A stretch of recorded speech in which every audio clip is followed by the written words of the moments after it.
Hi, and thank you for stopping by. In today's video, I will show you how to create reusable numeric custom tags and define the required number of digits or characters in seconds.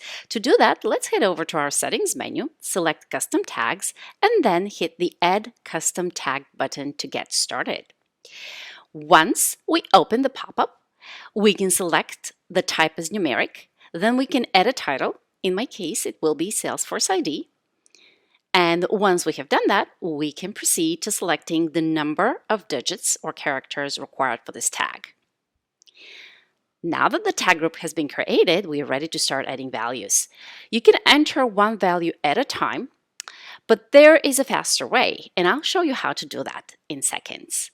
Create a one-column spreadsheet, populate it with your values, and export it as a CSV file. Then simply click on it, upload it real quick, review your values, remove the top empty value that might get generated just to make sure that everything is clear, and then hit save.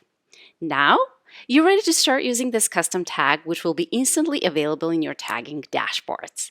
And that is the end of our tutorial. Please like our video or contact us with any questions. This is Milena Matova with CampaignTrackly.